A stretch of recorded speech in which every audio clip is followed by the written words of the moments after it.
इस छोटी लड़की ने पानी का एक घूंट लिया और एक पानी की बनी बड़ी शार्क उगल दी जिसे वो अपनी मर्जी से नियंत्रित कर सकती थी। उसके सहपाठी भी साधारण लोग नहीं थे।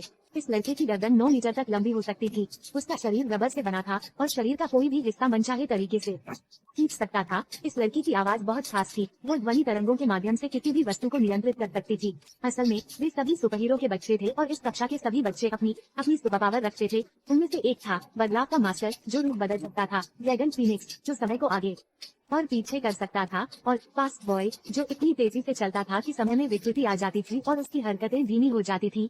ये लड़की जो चित्र बनाती थी वो असल में मैजिक ब्रश की तरह थी।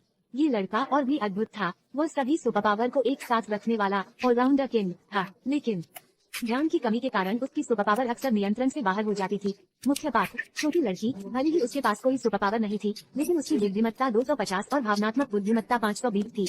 ये बच्चे, भले ही उनके पास असीमित सुपर पावर थे, लेकिन वे इस कक्षा में कैद थे। 3 दिन पहले एलियंस ने पृथ्वी पर हमला किया था और उनके माता पिता जो सुपर हीरो थे, सभी ने पृथ्वी की रक्षा के लिए लड़ाई में हिस्सा लिया, लेकिन एकता की कमी के कारण सभी सुपर हीरो हार गए और एलियंस द्वारा पकड़ लिए गए।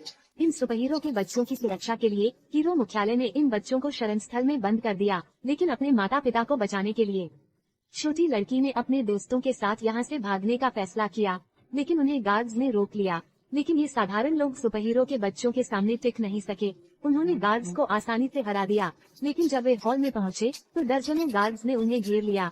ध्वनि तरंगों वाली लड़की ने हल्की सी आवाज की और गार्ड्स हवा में उड़ गए। फिर वे तेजी से भागकर एक ट्राम पर चढ़ गए और भाग निकले, लेकिन बाहर पहले से ही और गार्ड्स घात लगाए बैठे थे। जब कोई रास्ता नहीं बचा, ध्वनि तरंगों वाली लड़की ने अपनी सुपर पावर का इस्तेमाल किया और ट्राम आसानी से उड़ गई। लेकिन एक और समस्या आ गई। ध्वनि तरंगों वाली लड़की ट्राम की दिशा को नियंत्रित नहीं कर पा रही थी और वे एक इमारत से टकराने वाले थे। इस लड़के ने अपनी बाह को मोड़कर एक मुक्का मारा और कांच तोड़ दिया। उसने एक हाथ से रेलिंग पकड़ ली और अपनी 9 मीटर लंबी बाह के सहारे ट्राम से कूद गया। दूसरे हाथ से उसने बिजली के खंभे को पकड़ लिया और ट्राम को 360 डिग्री घुमा दिया। नीचे के लोग हैरान रह गए। वे सभी सुपर हीरो के बच्चे थे।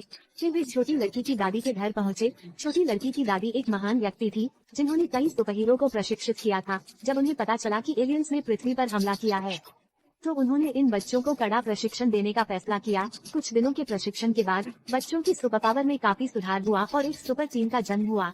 दादी को अलविदा कहने के बाद उन्होंने एक एलियन स्पेसशिप खोज लिया। जब एलियंस असावधान थे, उन्होंने जल्दी से स्पेसशिप पर